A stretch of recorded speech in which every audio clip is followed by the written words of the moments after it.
제가 수요일마다 요즘에 구약성경 핵심 48장 우리가 지금 공부를 이렇게 하고 있는데 구약성경에서 핵심이 되는 48장 지난주까지 우리가 창세기를 공부를 했고요. 오늘은 이제 7번째, 8번째, 9번째 장 어디입니까?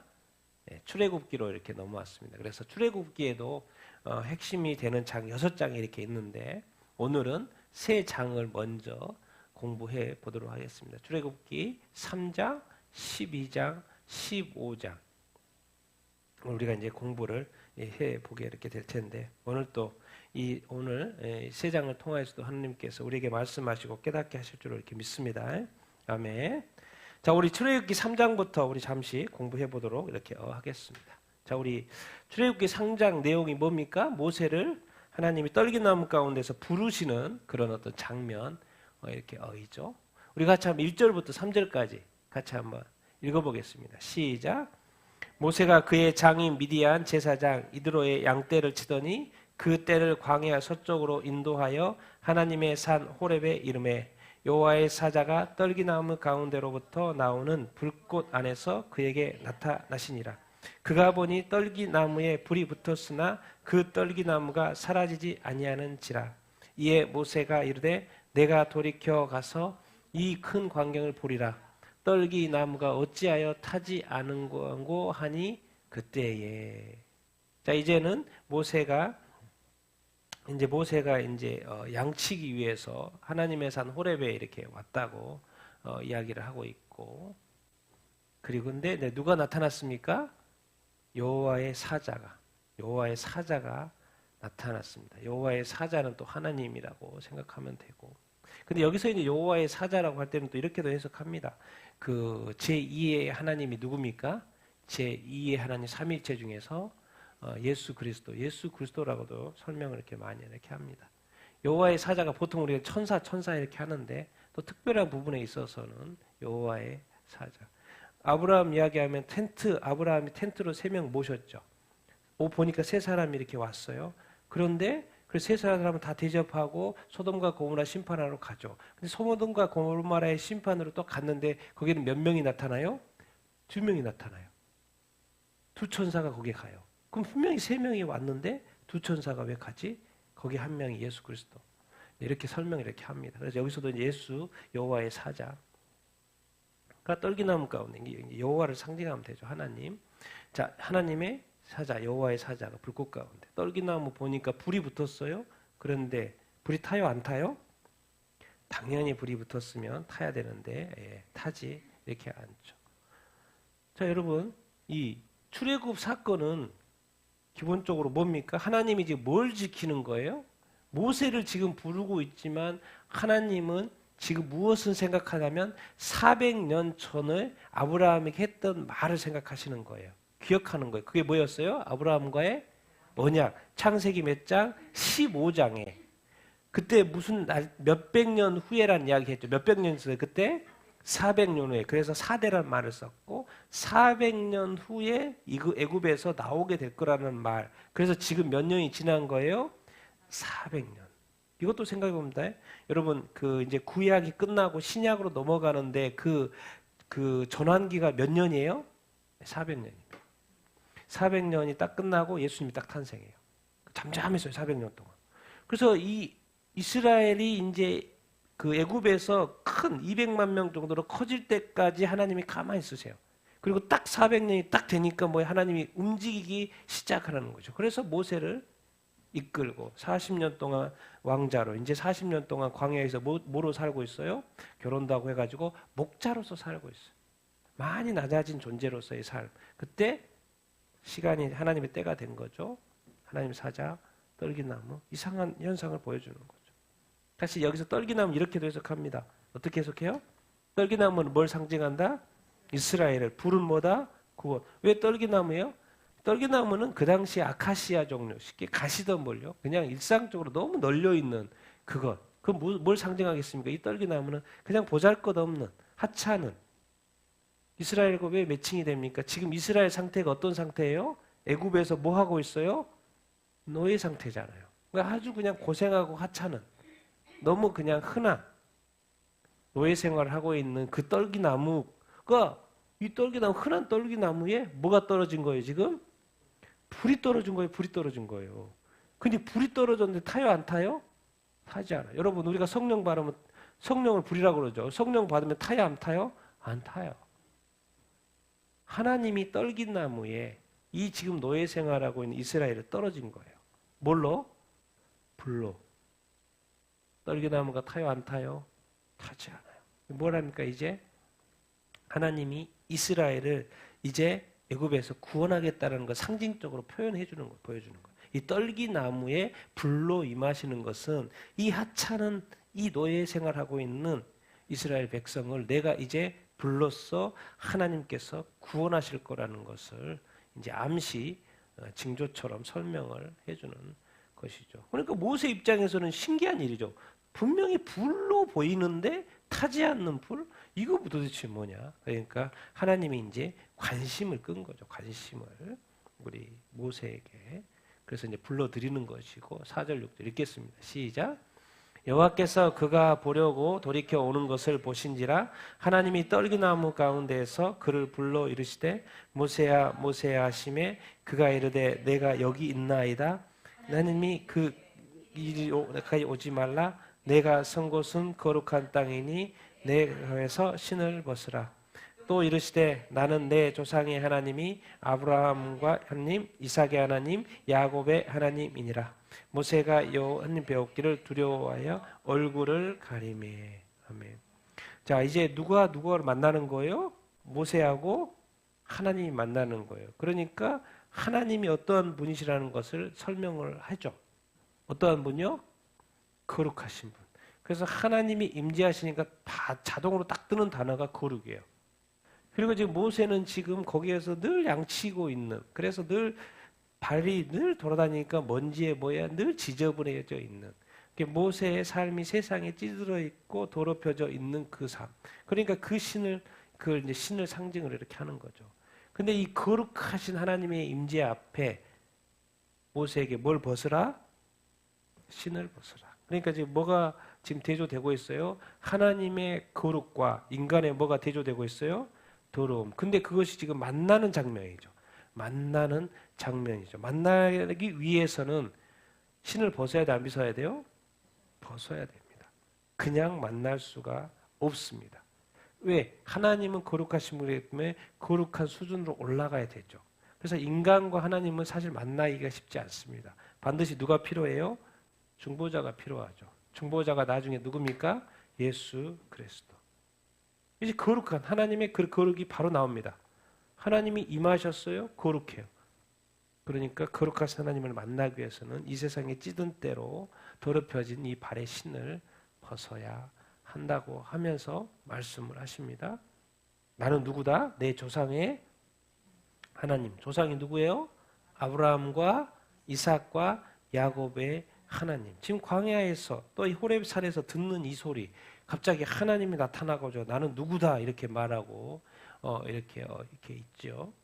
그러니까 모세가 갑자기 나타난 이 현상에 대해서 하나님 배웠기를 두려워할까요, 안 할까요? 두려워하죠. 얼굴이 가려져요, 안 가려져요? 당연히 가려지죠. 여러분이 하나님이 임재하지만 사실 이 세상을 창조하신 그 어마어마 하나님이 임재하신다. 근데 그 하나님의 임재는 거룩과 같이 임재 이렇게 하십니다. 그 임재를 사실 인간이 감당하기는 쉽지 않습니다. 그래서 하나님은 지성소를 딱 감싸놨던 거죠. 아무나 못 들어오게. 그런데 그거를 예수 그리스도 통하여 안에서 푸신 거죠. 안에서 열어주신 거죠. 우리가 들어올 수 있도록. 당연히 이 모세의 입장에서는 이 거룩하신 하나님을 배운 것이 사실 두려운 일이죠. 두렵고 떨린 일이죠. 그러니까 얼굴을 가렸어. 그러니까 성경에 보면 엘리야도 그렇고 다 이렇게 두렵고 떨림. 이사야도 이 하늘에 있는 그 그룹들도 가리고 있잖아요. 만나기가 두렵고 떨림으로 지금 하나님 앞에 서게 되는 우리가 지금 하나님을 만나는 건 좋지만 하나님을 만나는 조건들이 있다라는 거예요. 그냥 만나는 게 아니에요. 항상 회개하고 이 거룩 가운데 이 상태에 있어야 된다는 것을 우리가 배울 수 있게 있죠. 궁극적으로 하나님 우리를 찾고 계신다는 거예요. 항상 우리를 만나고 싶어 한다라는 것입니다. 같이 읽겠습니다. 시작. 여호와께서 이르시되 내가 있는 내 백성의 고통을 분명히 보고 그들을 감독자로 말미암아 부르짖음을 듣고 그 근심을 알고 내가 내려가서 그들을 애굽인의 손에서 건져내고 그들을 그 땅에서 인도하여 아름답고 광대한 땅 젖과 꿀이 흐르는 땅 곧 가나안 족속과 헷 족속, 아모리 족속, 브리스 족속, 히위 족속, 여부스 족속의 지방에 들어가라 하노라. 이제 내가 너를 바로에게 보내어 너에게 내 백성 이스라엘 자손을 애굽에서 인도하여 내게 하리라. 아멘. 참이 하나님은 좋으신 하나님이에요. 왜? 하나님이 내가 애굽에 있는 뭐라고 표현을 하고 있어요? 뭐라고 표현하고 있어요? 내 백성이에요. 지금 이스라엘에서 노예 생활하고 고통 가운데 있는 그 이스라엘 민족을 지금 하나님은 뭐라고 표현하고 있냐면 내 백성이라고 표현을 하고 있어요. 그게 내 백성이 애굽 땅에서 뭐 하고 있어요? 지금 고통받고 그래서 너무 고통스러워하고 이제 뭐 하고 있어요? 부르짖었어요. 삶이 지금 뭐예요? 완전히 근심덩어리 삶 사는 거지. 사는 게 아니에요. 지금 애굽 땅에서 사는 것이 아니에요. 지금 인구도 막 어마어마하게 많아졌고 그래서 뭔가 이렇게 힘든 생활을 하고 있는데 그 백성을 하나님은 그 이스라엘 민족을 뭐로 여기고 있다? 내 백성으로 여기고 있다는 거죠. 그러니까 이것은 이제 예수 그리스도 지금 이 세상은 누구 아래 있는 거예요? 사실 이 세상은 누구 아래 있는 거예요? 사탄 아래에서 뭐 하고 있어요? 똑같이 고통받고 있습니다. 우리가 지금 영적으로 보여지지 않아서 그렇지 정말 이 세상은 사탄 아래에서 엄청난 고통을 받고 있죠. 제가 오늘 또 뉴스 잠깐 보면 왜 부모들이 애들 가지고 같이 이렇게 죽는지 모르겠지만 오늘 또 두 건인가 뉴스가 있죠. 왜 이렇게 삶이 어려운 거죠. 사실 삶이 어려운 거예요. 삶이. 그런데 너무 몇 살밖에 안 된 애들을 이렇게 해야 될 정도로 그런가 너무 이렇게 마음이 이렇게 아파요. 오늘 또 새로운 거죠. 계속 있는 일이지만은 정말 이 땅에서의 삶의 이 고통. 근데 사실 이것이 이 인간이 죄를 지었기 때문에 악한 마귀 이 사탄 아래 넘어가서 고통받고 있는 거예요. 사실 하나님이 고통을 주시는 분은 아닌데. 그러니까 이 땅에는 수많은 사람들이 여러 가지 이유로 고통 가운데 살고 이렇게 있습니다. 그래서 지금 여기저기서 나를 구원해 달라고 막 계속 여치고 있죠. 뭐 우울증에 걸린 사람도 너무나도 많고 아픈 사람도 너무나도 많고 너무 삶의 고통 또 생활의 고통 뭐 이렇게 또 이렇게 북한 같은 경우 뭐 이런 어떤 이 자유가 없는 그 고통 여러 가지 형태의 사람들이 천국이면 그렇지 않을 텐데 이 타락한 인간 세상에 이 악한 사탄 마귀의 이 영향력 아래에서 수없이 고통받은 이거 똑같죠. 이스라엘 백성이 지금 애굽에서 도대체 왜 출애굽을 해야 되는데 거기서도 맨날 그랬잖아요. 사실 출애굽 돼가지고 나와가지고 거기 좋았는데 그 좋은 곳하고 온전히 구원받는 좋은 걸 아직 구분하지 못하죠. 우리가 지금 천국에 안 가서 그렇지 천국 가야 되나 말하나 천국 있네 없네 이렇게 하지 거기를 알면 그렇게 말 안 하죠. 정말 이 땅에 사탄 아래서 고통받고 있고 이 백성이 이제 애굽 땅에서 고통받고 있는 것 그래서 누구를 통해서 구원하신 거예요? 예수 그리스도 통해서 구원해요. 이 사탄 아래에 있기 때문에 그리스도 아니면 구원하기가 또 쉽지 않습니다. 그렇게 할 수도 없고 그러니까 예수님이 오신 거고 그래서 우리를 구원하신 거 아니겠습니까? 이 부르짖음이 이 세상에 이렇게 있어요.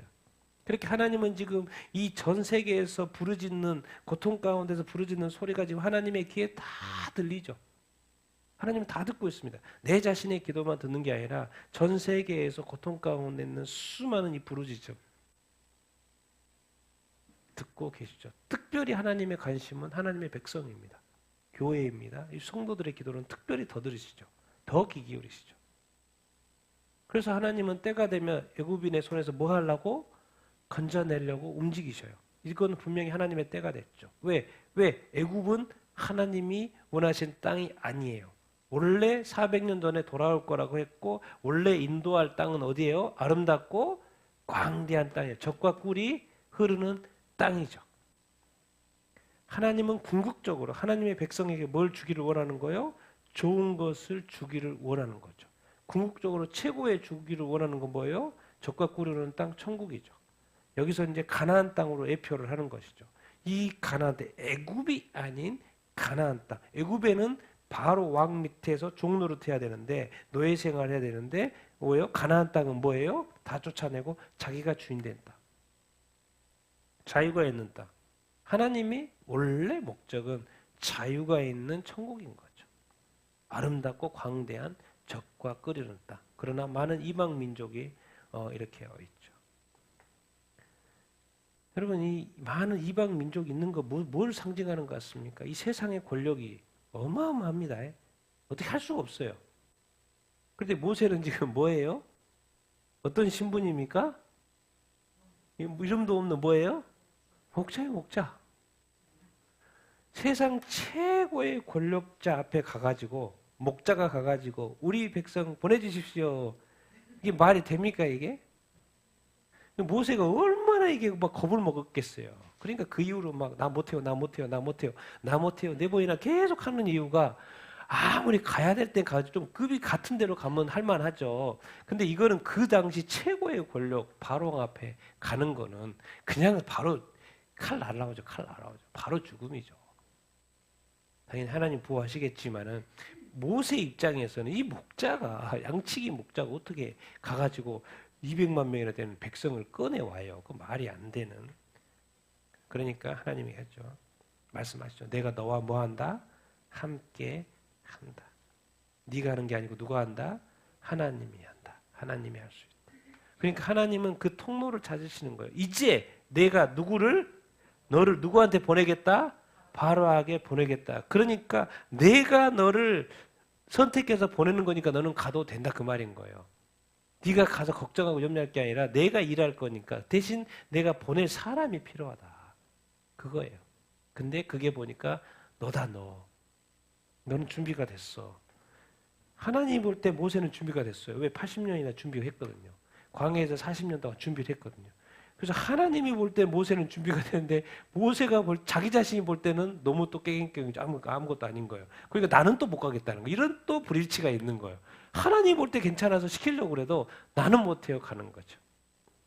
그럴 때는 누가 필요한 거예요? 동역자가 필요한 거죠. 그래서 누구를 붙인 거예요?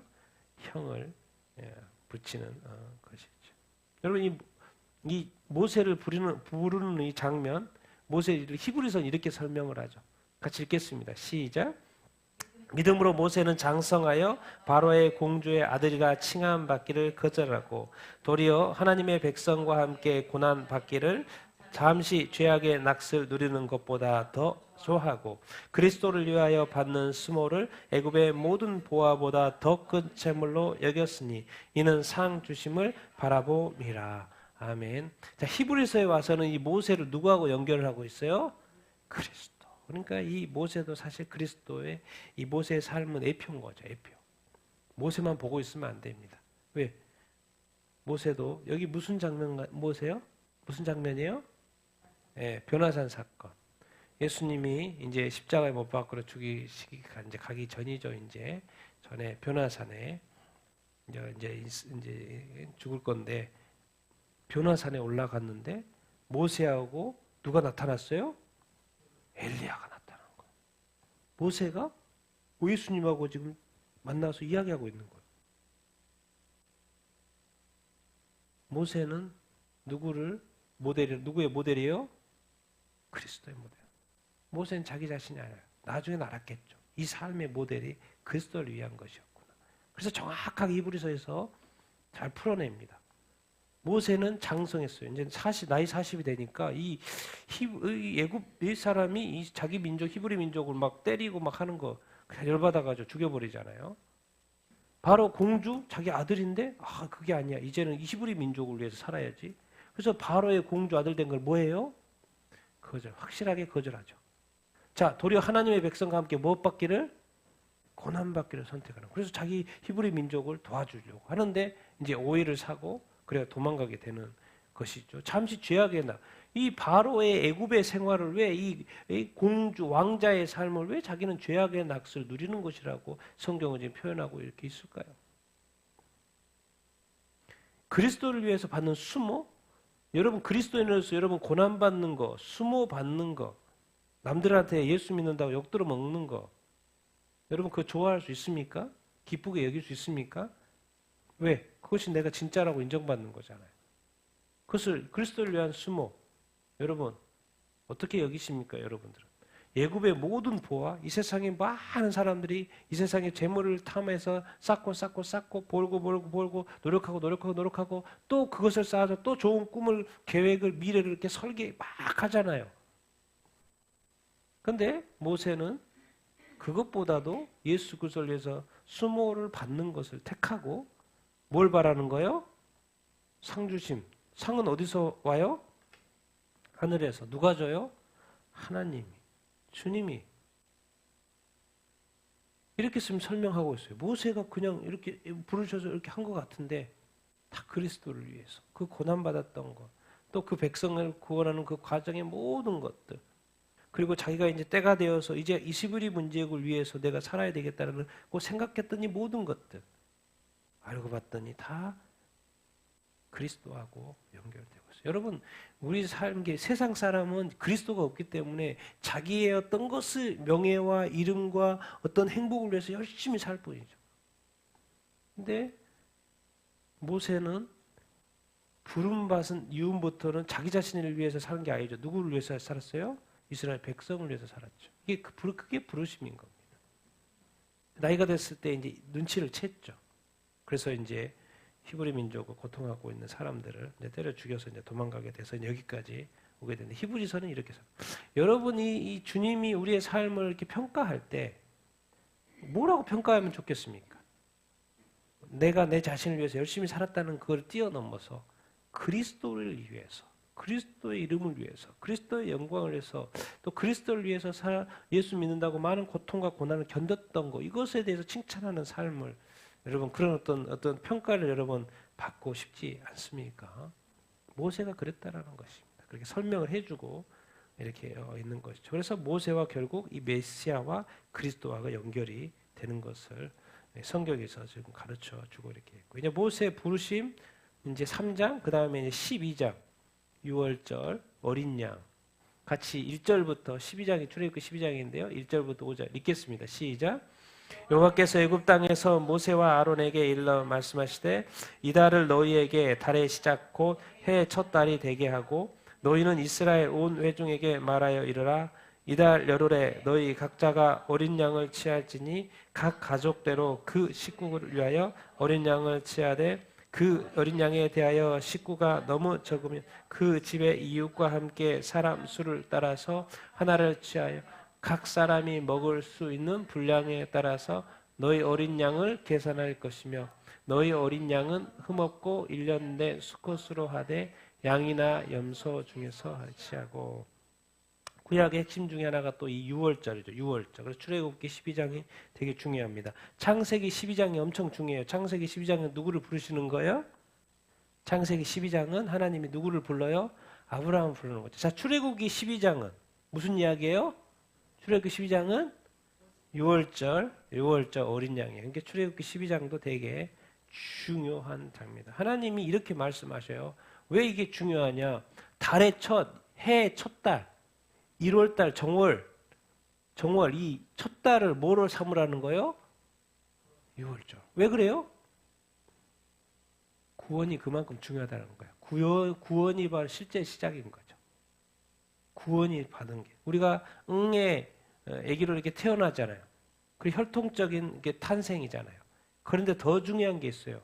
예수 믿고 구원받고 세례받는 날, 그 구원받는 그날 6월절 예수 믿고 세례받는 그것이 사실 하나님이 볼 때는 첫날인 거죠. 왜? 그 태어난 것으로는 사실 하나님은 이런 말씀하셨어요. 유다에게. 태어난 건 좋은데 뭐요? 태어나지 않은 것이 더 나을 뻔했다라는 표현도 있는 거죠. 우리는 지금 우리가 태어난 생일은 그렇게 중요하지만 세례에 대해서는 별로 중요하지 않게 생각하잖아요. 정반대입니다. 하나님이 볼 때는 인생의 첫 시작은 구원받는 6월절이 돼야 된다고 말씀하고 있어요. 정말 우리가 정말 중요하게 생각하는 것. 그리고 1월 14일 날 이걸 좀 더 구체적으로 설명을 하죠. 어린 양을 취해라. 각 가족대로 어린 양을 취하는데 이 6월절에 어린 양을 취하는데 가족대로 그 식구들을 위하여 어린 양을 취하라. 왜 그럴까요? 여기는 식구대로 식구가 부족하면 뭐로 누구까지 먹을 수 있도록 이웃까지 먹을 수 있도록. 왜 그래요? 양 한 마리 잡으면 몇 인분이 나와요? 보통 양 한 마리 잡으면 보통 몇 인분이 나오냐면 몇 인분 나와요? 10인분이 나와요. 10인분이 나와요. 근데 가족이 적으면 남으면 다 태워야 돼요. 어쩔 수 버리는 거예요. 그러니까 옆에 이웃, 집의 이웃이라고 돼 있잖아요. 그 집에 누구? 이웃까지도 같이 합쳐서 10명 해도 괜찮다. 그렇게 그래서 여기서 포인트는 뭐예요? 각 사람이 어린 양이 있는데 각 사람이 그 어린 양을 뭐 해야 된다? 각 사람이 뭐 해야 된다? 표가 있어요? 먹어야 된다. 먹어야 된다고 돼 있죠. 이게 뭐로 연결되니까 여러분들 뭐로 연결돼요? 각 사람이 어린 양의 고기를 먹어야 된다. 신약 시대에 와서도 먹죠. 어떻게 먹어요? 성찬식 때 먹죠. 예수 그리스도를 믿고 구원받는 사람은요, 성찬식으로 참여해서 먹어야 합니다. 이제 연결하면 이렇게 되는 것이고. 자, 어린 양, 흠없고 일련된 뭐로? 수컷으로 하라고 이렇게 있죠. 그래서 이제 6월절 이렇게 하라고 또 설명 계속 하죠. 같이 읽겠습니다. 시작. 이달 열 나흘날까지 간직하였다가 해질 때 이스라엘 회중이 그 양을 잡고 그 피를 양을 먹을 좌우 민설주 임방에 바르고 그 밤에 그 고기를 불에 구워 무교병과 쓴 나물과 아울러 먹되 날것으로나 물에 삶아서 먹지 말고 머리와 다리와 내장을 다 불에 구워 먹고 아침까지 남겨두지 말며 아침까지 남은 것은 곧 불사르라. 너희는 그것을 이렇게 먹을지니 거리에 뛰고 발에 신을 신고 손에 지팡이를 잡고 급히 먹으라. 그것이 여호와의 유월절이니라. 아멘. 자, 1월달로 삼으라 그랬어요. 너희들이 구원받는 날 6월절 1월달로 새해 첫날로 첫 달로 하고 그 1월 10일 또 거기서 4일 지나고 1월 열 나흘이니까 1월 14일까지 간직을 했는데 그때 이제 뭘 잡는 거예요? 1월 14일 되면 양을 잡는 거죠. 양을 왜 잡아요? 이것 때문에. 뭐 때문에? 피 때문에 피를 어쩌려고요? 집 좌우 어디? 문설주와 임방에 바르려고. 왜 그래요? 나중에 보니까 그것 때문에 그 집이 이제 구원받는 거죠. 그 안에 있는 그 피 때문에 구원을 이렇게 받게 이렇게 되는 것을 알 수 이렇게 있습니다. 또 한 가지 우리가 생각해 볼 것은 이제 첫 번째 6월절에는 어디다가 피를 발랐어요? 첫 번째 6월절에는 자기 집. 네. 그러니까 이 땅은 어디였어요? 애굽 땅이었죠. 그런데 두 번째 6월절부터는 어디서부터 양을 잡아요? 성막에서 잡죠. 네. 두 번째부터 성막에서 잡습니다. 성소에서. 처음에만 집에다 바른 거였고 애굽에 있을 때 자기 집에다 바른 거였고 이제는 양을 잡을 때 어디서 잡아요?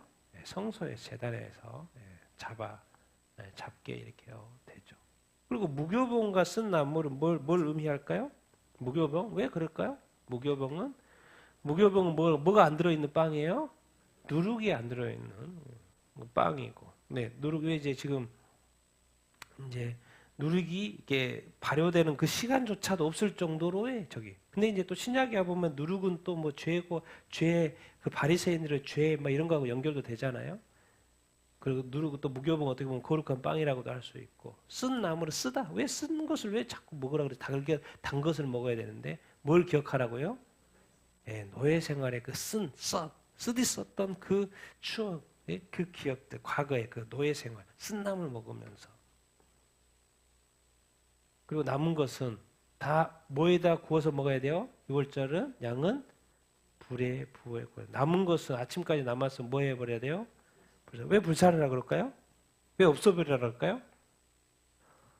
여러분 이것은 지금 6월절 어린 양은 거룩한 거예요? 안 거룩한 거예요?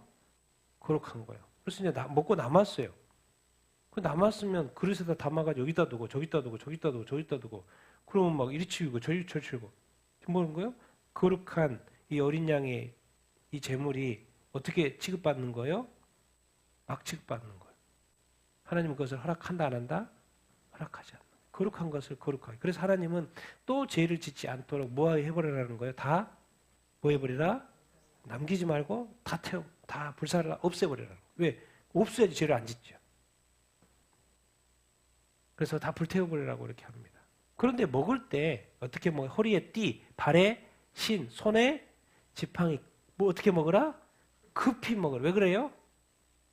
지금 6월절 양을 잡았어요. 근데 왜 이렇게 양을 급하게 먹으라 그러지? 맛있게 차근차근 대화하면서 즐겁게 가벼운 옷 입고 식탁에서 그렇게 먹어야 되는데 전혀 그렇지 않아요. 무슨 명령이 떨어질 거기 때문에 왜 그래요? 뭐가 떨어질 거기 때문에 출애굽 명령이 언제 떨어질지 모르기 때문에 지금 양이 딱 이렇게 하고 있는데 양 잡고 먹고 그러는데 먹는 그 태도가 왜 이렇게 다 이렇게 복장을 찾고 먹어야 되냐는 거죠. 이게 이제 군대에서 5분 대기. 5분 대기는 뭐예요? 군복 입고 자죠. 바로 출발. 이게 뭔 말입니까? 요즘으로 하면 휴거예요, 휴거. 뭐예요? 언제 휴거 명령이 떨어질지 몰라요. 나팔 소리가 언제 울릴지 모릅니다. 나팔 소리가 언제 울릴지 몰라요. 그 울리면 하나님이 그래서 가르쳐주질 않았어요. 계산해봤자 아무 소용없습니다. 하나님이 인간의 뜻에서 절대로 하지 않아요. 하나님의 때, 하나님의 정확한 시간에. 근데 그게 언제인지 가르쳐주질 않았어요. 그래서 언제 출애굽 명령이 떨어질지 모르기 때문에 대기하고 먹으라고 하나님이 명령하신 거죠. 그래서 우리한테도 마지막 나팔 그 나팔 소리가 언제일지 모르지 않냐. 그 나팔 소리가 언제일지 모르니까 너는 항상 깨어서 살아야 한다. 그거 똑같은 거죠. 언제 나팔 소리가 울릴지, 언제 우리가 휴거 받을지 모르지 않느냐. 그래서 너도 그 6월 어린 양을 먹을 때 자세 이렇게 해라. 항상 준비된 상태에서. 왜? 언제 모르잖아요. 아버지가 우리 신약 시대로 아버지가 아들한테 이제 혼인 잔치하고 딱 1년 정도 딱 돼가 시간이 돼서 이제 집이 준비된 거죠. 그래서 아버지가 아들한테 야 이제 신부 데려와. 근데 아들한테는 그때까지 모르는 거죠. 근데 아버지가 어느 날 갑자기 그런다고. 이제 됐다 데려와. 그 명령이 예수 그리스도 하나님 아버지가 예수 그리스도한테 명령 내리는 그 순간 예수님 바로 내리신다는 거예요. 그때 바로 그냥 나팔 소리 울려요. 그러니까 준비되어 있어야죠. 항상. 그게 이제 열처녀 비유 아닙니까? 열처녀 비유.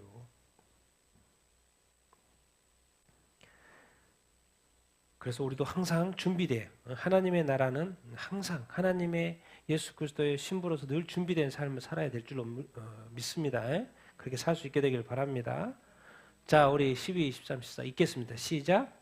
내가 그 밤에 애굽 땅에 두루 다니며 사람이나 짐승을 막론하고 애굽 땅에 있는 모든 처음 난 것을 다 치고 애굽의 모든 신을 내가 심판하리라. 나는 여호와라. 내가 온 땅을 칠 때 그 피가 너희가 사는 집에 있어서 너희를 위하여 표적이 되리라.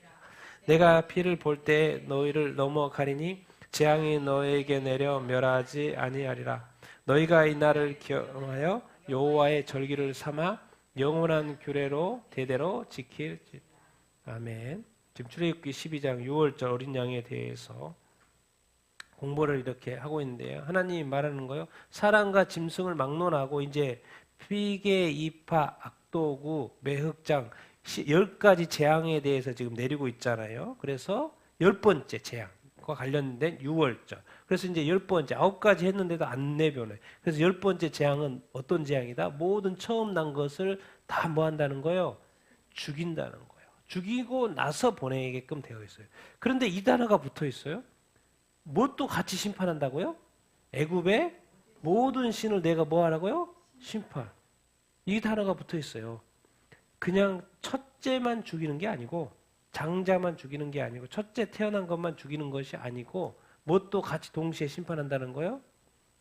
애굽의 모든 신도 심판한다. 여러분 이 10가지, 애굽의 10가지 재앙은 다 신하고 관련돼 있습니다. 첫 번째는 오시리스. 왜? 피의 재앙이에요? 오시리스가 누구이기 때문에? 신이에요. 뭔 신이에요? 나일강의 신이에요. 나일강을 어떻게 바꿔버리는 거예요? 그 물에다가 뭐로 변하게 만들어버려요? 피로 만들어. 다 관련돼 있어요. 그 신들이에요. 관련된 거. 그래서 9번째. 라는 뭐예요? 태양신이에요. 태양신이니까 태양이 빛이 쫙 비쳐야 되잖아요. 근데 9번째 재앙이 뭐예요? 흑암의 재앙이에요.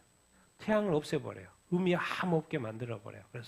그러니까 이게 출애굽의 그 10개 재앙은 그 신들하고 관련돼 있다.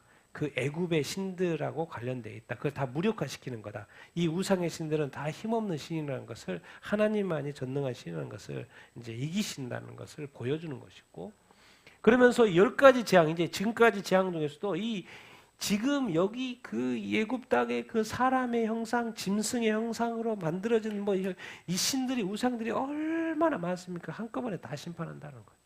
다 심판한다는 거. 이것뿐만 아니라 애굽의 모든 신을 뭐 한다? 다 심판하겠다라는 것입니다. 근데 거기에서 유일하게 살아남을 수 있는 거 뭐요?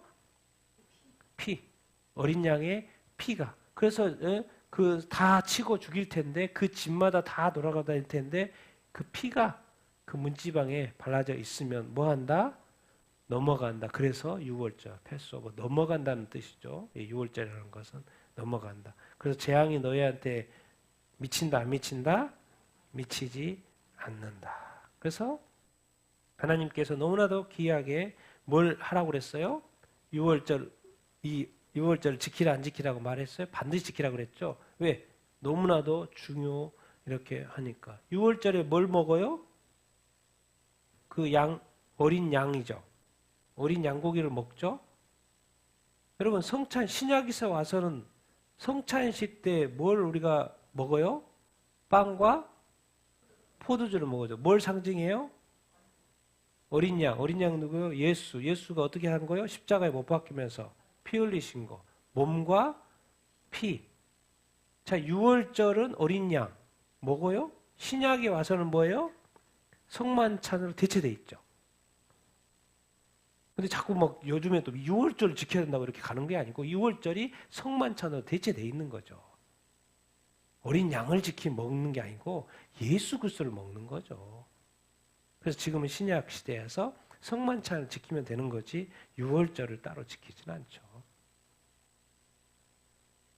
그래서 이 6월절 이것이 얼마나 중요합니까? 그래서 반드시 하나님께서 지키라고 했는데 알고 봤더니 신약에 맨날 이걸 설명하고 있죠. 6월절. 어린 양 누구라고? 예수 그리스도라고. 같이 읽겠습니다. 시작. 이튿날 요한이 예수께서 자기에게 나오심을 보고 이르되 보라 세상 죄를 지고 가는 하나님의 어린 양이로다. 오직 흠없고 점없는 어린 양 같은 그리스도의 보배로운 피로 된 것이니라. 큰 소리로 외쳐 이르되 구원하심이 보좌에 앉으신 우리 하나님과 어린 양에게 있도다 하니 우리가 즐거워하고 크게 기뻐하며 어린 양의 혼인 기약이 이르렀고 그의 아내가 자신을 준비하였으므로 죽임을 당한 어린 양의 생명책에 창세 이후로 이름이 기록되지 못하고 이 땅에 사는 자들은 다 그 짐승에게 경배하리라. 아멘. 그래서 이제 어린 양 6월절이 반드시 지켜야 되는 것인데 신약에 넘어왔더니 어린 양을 자꾸 누구로 연결시키고 있어요? 그리스도. 하나님의 어린 양이래요. 세상 죄를 지고 간대요. 어린 양 같은 누구? 그리스도가 양이 죽어졌으니까 피를 발라서 살게 됐잖아요. 그 보배로운 피, 그거 뭐 하는 거예요 지금? 구원하는 거예요. 근데 그 어린 양이 지금 어디에 앉아 계세요? 보좌에 앉아 계세요. 어떻게 어린 양이 보좌에 앉아 있지? 어린 양이 누구라는 거예요? 예수라는 거죠. 예수. 하나님과 어린 양이 보좌에, 어린 양은 예수라고 설명. 근데 여기까지가 아닌 거예요. 구원이 전부가 아니라는 거예요. 더 설명합니다. 어린 양에 뭐가 있다? 혼인계약이 있다. 당연히 어린 양이 신랑이니까 신부가 있어야 되겠죠. 그런데 이 땅에서의 삶이 뭐다? 신부로서의 준비하는 것이 삶이라는 것을 성경이 가르쳐주고 이렇게 있고 죽임당한 어린 양 예수에 뭐가 있다? 생명책에 있다. 생명책에는 누구의 이름이 기록되고 있을 거예요? 그 어린 양을 아는 자들의 이름이 기록이 되어 있겠죠. 예수 그리스도를 부인하거나 믿지 않은 자의 이름이 그 생명책에 기록될 수가 없죠. 그래서 이것을 그냥 성경은 정확히 말합니다. 아니 예수님 이런 표현을 쓰면 안 되죠. 왜? 창세 이후라고 하면 안 되죠. 2000년 전부터라고 표현을 해야 되죠. 그래서 정답 아닌가요? 그런데 왜 성경은 죽임을 당한 어린 양 예수의 생명책에 창세 이후로 세상이 창조된 그 이후 아담 그 이후부터 모든 사람의 그 이름 창세 이후로 이름이 기록되지 못하고 이 땅에 사는 다 사람이 살고 있는데 모든 사람 한 사람도 예외 없이 이렇게 표현을 하고 있을까요? 짐승은 뭐겠습니까? 적그리스도. 나중에 나타나서 이제 조금 있으면 7년 대환란 시대에 나타나가지고 나를 숭배하게 하라고 하는 그 적그리스도에게 숭배한다라는 거예요. 지금 계시록의 말씀이니까. 어린 양의 예수 그리스도를 생명책에 없는 자들이 그렇게 한다는 거예요. 있어도 할 수도 있겠죠. 이런 것도 다 알아야 된다는 거죠. 어린 양의 생명책, 어린 양의 혼인잔치, 예수님 어린 양의 구원, 어린 양의 구원도 알아야 되고 예수 그리스도의 그 어린 양의 피도 우리가 알아야 되고 우리가요 예수를 믿지 않는 것을 정확히 우리가 이해해야 된다. 도대체 왜 예수를 믿어야 되지? 예수를 믿지 않으면 반대편을 경배하게끔 되어 있기 때문에 그래요. 예수는 한 분이고요. 우상은 많습니다.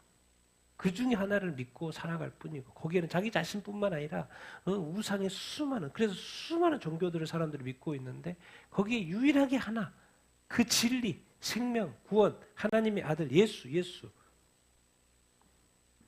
그것만이 유효합니다. 예, 그분의 생명책에 있고 없고에 따라서 구원과 심판이 좌우되기 때문에 그렇습니다. 그래서 많은 사람들은 뭐 그런 게 어딨냐고. 그 뭐 독재적이고 뭐 적이고 절대적이고 뭐 그런 게 어딨냐고. 나중에 보십시오. 이 세상을 창조하신 하나님이 창조자의 아들로 그 심판이 이루어질 그때를 우리는 당하게 될 것입니다. 그래서 어린 양 유월절이 그렇게 중요한데 신약에 예수님이 그 어린 양이기 때문에 그렇게 구약에 중요하게 여겼다라는 것을 우리가 알고 자 마지막 우리 출애굽기 14장 공부 홍해 이야기 같이 읽겠습니다. 시작. 여호와께서 모세에게 말씀하여 이르시되 이스라엘의 자손에게 명령하여 돌이켜 바다와 믹돌 사이에 비하이로랍 곧 바알스본 맞은편 바닷가에 장막을 치게 하라. 바로가 이스라엘 자손에게 대하여 말하기를 그들이 그 땅에서 멀리 떠나 광야에 갇힌 바 되었다 하리라. 내가 바로의 마음을 완악하게 한즉 바로가 그들의 뒤를 따르리니 내가 그와 그의 온 군대로 말미암아 영광을 얻어 애굽 사람들이 나를 여호와인 줄 알게 하리라. 심해 우리가 그들 아멘. 우리 홍해 사건 기억 이렇게 하시죠. 예. 출애굽 해가지고 나와가지고 한 4일 정도 이제 걸어가고 이렇게 있어요. 걸어가고 있고 이제 한 4일 정도 지난 다음에 바로가 생각이 바뀐 거예요. 생각이 바뀌어서 마음이 완악했다. 하나님이 바로의 마음을 완악했다 그러고 그 마음이 완악해져서 와 그동안에 그 200만 명 애기들 빼더라도 그 엄청난 노동력인데 그 하루아침에 상실해 버린 거예요. 그러니까 다시 이거 잡아야 되겠다는 생각이 들었는지 다시 그 마음이 변해가지고 바로의 군대가 막 병마 막 400대, 600대 막 해가지고 사람들이 확 군대가 쫓아옵니다. 그래서 추격하기 시작을 이렇게 해요. 그래서 한 이틀 정도 쫓아오죠. 그러니까 출애굽한 지 한 6일째 됐는데 이건 뭐 이제 큰일 난 거죠. 어디 우리가 걸어온 날짜 6일 걸어놓으니까 앞에가 뭐가 있어요? 바다가 있어요. 뒤에는 또 누가 쫓아와요? 바로 군대가 쫓아와요. 이제는 뭐 한 거예요? 광야에 갇혀버렸어요. 이제 끝나버린 거예요. 끝나버렸어요. 끝나는 것만 남았어요. 바다가 있고 홍해 바다가 있고 뒤에는 바로 군대가 오니 당연히 잡힐 수밖에 없는 이 상황. 왜 하나님은 이 상황을 연출하실까요? 왜 이것을 허락하실까요? 성경이 정확히 표현하고 있습니다. 이 사건을 통하여 하나님이 못 받으시려고 하나님이 뭘 나타내려고? 자기 자신이 여호와 하나님인 것을 나타내려고. 여러분, 인간이 풀 수 없는 이 막막한 그 현실 가운데 하나님이 일하실 줄 이렇게 믿습니다. 그러니까 두려워하지 말고 걱정하지 말라고 하는 그것은 하나님이 너와 함께하고 있고 너를 도울 거라는 그 표현. 그래서 이걸 좀 더 구체적으로 하나님이 이렇게 말씀하시죠. 읽겠습니다. 시작.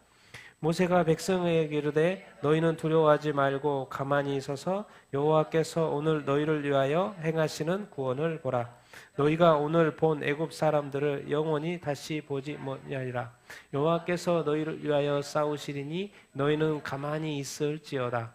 여호와께서 모세에게 이르시되 너는 어찌하여 내게 부르시느냐? 이스라엘 자손에게 명령하여 앞으로 나아가게 하고 지팡이를 들고 손을 바다 위에 내밀어 그것이 갈라지게 하라. 자손이 바다 가운데서 멸망 땅으로 열리라. 아멘. 자, 이제 완전 진퇴양난. 앞에는 홍해 바다, 뒤에는 이스라엘 애굽 군대. 그러니까 이제 답이 없죠. 답이 없어요. 이제 붙잡힐 수밖에 없는 그 상황. 근데 하나님이 모세를 통해 너희는 뭐 하지 말라? 두려워하지 말고 가만히 있으라는 거. 너희들은 어차피 할 거 없잖아요. 어차피 할 거 없으니까 그냥 가만히 있어. 뭐라고 뭐 하지 말고 너희들은 가만히 있어. 이제 누가 일하신다? 여호와께서 일하신다. 너희를 위하여 행하시는 뭘 보라? 구원을 이렇게 보라. 여러분, 그래서 우리가 이 하나님의 도움을 늘 기억해야 합니다. 여러분, 이 땅에서 우리의 삶은 항상 뭐한 삶을 살아야 돼요? 최선의 삶을 살아야 됩니다. 하나님 우리에게 주어진 이 삶, 이 세상을 만드시고 이 땅에서의 피 흘려 땀 흘려 열심히 살 수 있도록 만들어 놓은 이 땅에서의 최선의 삶, 피땀 흘려 사는 삶을 살아야 돼요. 그런데 그거 열심히 사는 삶도 어떻게 막힐 때가 있다는 거예요. 그때는 누가 일하실 때? 하나님이 도우실 때. 지금 이스라엘 백성이 이 타임입니다. 아무것도 할 것이 없어요. 그러니까 그냥 가만히 있으라는 거예요. 너는 지금 이 시간에 할 거 아무것도 없어. 이제는 내가 하나님이 너의 아버지가 너의 하나님이 너희를 위하여 뭐 할 거다? 싸울 것이다 라고 이야기를 이렇게 하고 있습니다. 그리고 모세에게 지팡이 들고 바다를 위해서 쫙 한번 해보라는 거예요. 쫙 손을 들고 쫙 갈라지게 해보라는 거예요. 그리고 이스라엘 자손이 바다 가운데를 마른 땅으로 걸어가게 될 거라고 말하는 거예요. 사실 이게 말이 안 되는 이야기죠. 홍해 바다가 어떻게 갈라지고 200만 명이라는 사람이 쭉 건너가요. 말이 안 되죠. 그러니까 이것은 뭔 말입니까? 하나님 왜 이 상황을 설정하십니까? 누구만이 할 수 있다? 하나님만이 하실 수 있다는 거죠. 하나님의 기적, 하나님의 어떤 능력. 그럼 결국에 이스라엘 백성은 뭐하고? 구원하고 또 바로의 군대는 이걸 통해서 뭘 하십니까? 심판을 하고. 그래서 또 이 어마어마한 이 홍해 사건은 나중에 늘 회자되죠. 왜? 누구한테? 그 가나안의 그 백성들한테. 우와, 어떻게 바다를 가르고 그 백성이 건너게 해? 이런 신이 어디 있어? 그 하나님의 능력이 열방 가운데 늘 회자돼 가지고 이스라엘 백성으로 하여금 두려워하게 만들어요. 와, 그 신 진짜 신이야. 하나님이 왜 그냥 잘 인도해가지고 좋은 길로 해가지고 딱 그냥 뭐 가나안 땅에 꼴이 나면 되는데 왜 하나님이 이 광야길을 걸으면서 이 어려운 이 상황을 이렇게 부닥치게 하시냐고요. 우리는 자꾸 어떤 삶에 대해서 어려움이 부딪히면은 너무 걱정하고 염려하는데 여러분 끝까지 믿어야 합니다. 하나님이 뭐 하실 것이다? 도와주실 것이다라는 거. 하나님이 우리 가운데 함께 하신다 안 하신다? 함께 하신다라는 거. 여러분 그래서 끝까지 하나님을 믿어봄으로 말미암아 그 하나님의 이름이 드러나도록 그 하나님이 우리를 위해서 싸우셨고 하나님 우리를 도우셨다고 우리가 간증할 수 있도록 그렇게 우리가 그러한 삶을 우리가 살아야 되지 않겠습니까? 그래서 하나님 우리한테 말하는 거야. 네가 아무것도 할 수 없을 때는 그냥 너는 가만히 있어. 가만히 있어. 그게 답이야. 뭐 하려고 하지 마. 가만히 있어. 할 수 없는데 뭘 자꾸 하려고 그러냐. 그걸 가르쳐주고 이렇게 했죠. 그리고 났더니 이제 하나님이 움직이기 시작을 해서 이렇게 하시죠. 마지막 같이 읽겠습니다. 시작. 모세가 바다 위로 손을 내밀매 여호와께서 큰 동풍이 밤새도록 바닷물을 물러가게 하시니 물이 갈라져 바다가 마른 땅이 된지라 이스라엘 자손이 바다 가운데를 육지로 걸어가고 모세가 말했던 그대로 그것이 하나님의 말씀이었던 거예요. 그대로 돼요, 안 돼요? 홍해가 갈라져요, 안 갈라져요? 갈라져요. 하나님이 동풍을 일으켜가지고 대기 침범하지 못하도록 그 바닷물을 물러서게 한 거죠. 벽을 만들어가지고 통해 이렇게 한 거죠. 그랬더니 이스라엘 백성들이 200만 명이 넘는 그 수많은 이스라엘 백성들이 동물까지 가축까지 다 걸어서 건너가게 이렇게 되죠. 하나님이 이렇게 기적을, 우리 삶의 기적을 자꾸 하시려고 하는 것은 하나님이 살아계시다라는 것을 증거하시는 것입니다. 왜? 우리 믿음이 약해질 때, 또 우리의 믿음이 희미해질 때 하나님께서 이런 일들을 통해서 일하시는 것이죠. 근데 이 홍해 사건을 이렇게 신약에서 고린도전서에서 이렇게 설명하죠. 같이 읽겠습니다. 시작. 형제들아, 우리 조상들이 다 구름 아래에 있고 바다 가운데로 지나며 모세에게 속하여 다 구름과 바다에서 세례를 받고 다 같은 신령한 음식을 먹으며 다 같은 신령한 음료를 마셨으니 이는 그들을 따르는 신령한 반석으로부터 마셨음에 그 반석은 곧 그리스도시라. 아멘. 그냥 홍해 그냥 건너고 뭐 이렇게 광야 생활했던 것 같은데 그것을 다 누구하고 연결시키고 있어요? 네, 그리스도하고 연결시키고 이렇게 있어요. 자, 바다 가운데로 지나갔던 말이 모세의 그 이스라엘 백성들 바다 가운데로 지나 홍해 바다를 이야기하는 것이고 구름으로들 인도하셨죠. 그래서 바다를 홍해 사건을 건너는데 그걸 뭘 받았다고 설명하고 있어요? 세례 받았다고 설명을 하고 있어요. 신령한 음식은 뭐겠습니까? 만나 먹었다는 것. 신령한 음료는 뭐예요? 바위에서 막 물 나오고 막 이렇게 나오고. 그래서 그들이 따르는 신령한 반석, 물 나온 거 봤는데 그 반석이 누구였다 사실은? 분명히 그들은 바위를 봤죠. 그들은 분명히 바위를 봤어요. 구약에서 분명히 바위였어요. 근데 신약에 왔더니 그 바위가 뭐다? 그리스도라는 거죠. 홍해를 건넜어요. 그럼 뭔 말입니까? 이스라엘 백성은 출애굽해가지고 가나안으로 가기 위해서는 반드시 어디를 건너야 했었어요? 홍해를 건너야 했었어요. 근데 이 홍해를 건너는 거는 자기 힘으로 할 수 있어요? 없어요? 할 수 없어요. 그러니까 자기가 물로 깨끗이 목욕하는 거예요. 세상의 사람들이 다 목욕하잖아요. 그래서 몸이 깨끗해졌어요. 그것은 세례가 아니라는 거죠. 그 인간이 하는 것. 이 세례는 누가 할 수 있는 거예요? 하나님이 할 수 있는 것. 누구의 피로? 예수의 피로. 그러니까 하나님이 씻겨주는 이 세례. 홍해를 걷는 건 하나님이 가르는 건 하나님이 하시는 거잖아. 우리도 다 예수의 피로 세례를 받아야 하는 거죠. 예수의 이름으로 세례를 받아야 하는 거죠. 그러니까 성경을 보면서 보는 이 의미가 가치가 왜 있냐면 뭐예요? 과거 스토리 같지만 다 누구하고 연결되고 있어요? 그리스도와 연결되어 있고 궁극적으로 뭐가 연결되고 있어요? 내가 구원받는 것하고 연결이 되어 이렇게 있어요. 그러니까 성경의 내용들이 다 나를 위한 거예요. 다 나를 위해서 기록했구나. 나의 구원을 위해서 기록했던 것을 볼 수 이렇게 있어요. 왜 홍해 사건을 기록했고 예수 그리스도께서 왜 이 사역을 시작할 때 왜 세례를 받으시고 왜 우리로 하여금 세례를 받으시려고요? 잘 이해를 못하겠냐? 홍해 사건 생각해봐. 홍해 사건. 그거 하나님이 하신 거잖아. 그리고 반드시 홍해를 건너서야 했었다는 이 사실. 우리가 반드시 세례를 받아야 됩니다. 예수 믿으면 정말 빨리빨리 세례 받으셔야 돼요. 세례를 받아야 돼, 안 받아야 돼. 그렇게 생각하시면 안 돼요. 예수님이 세례를 받으셔야 돼요. 홍해를 건너지 않고 가나안으로 갈 수는 없습니다. 세례를 받지 않고 천국에 간다. 이런 생각하시면 안 돼요. 예수님이 다 받으라 그랬으니까 그 말씀에 순종해서 예수 믿는 사람은 다 세례. 그러면 중요한 건 뭐예요? 세례 받는 거 중요 안 중요해요? 세례 받는 날이 무슨 날이에요? 구원받는 날, 처음 날, 6월절. 6월절을 뭘로 세웠어요? 첫 달로 만들려고 그랬죠. 그날이 무슨 날이에요? 어린 양으로 피로 말미암아 구원받는다. 세례 받는 것이 구원의 날인 거죠. 요즘 시대로.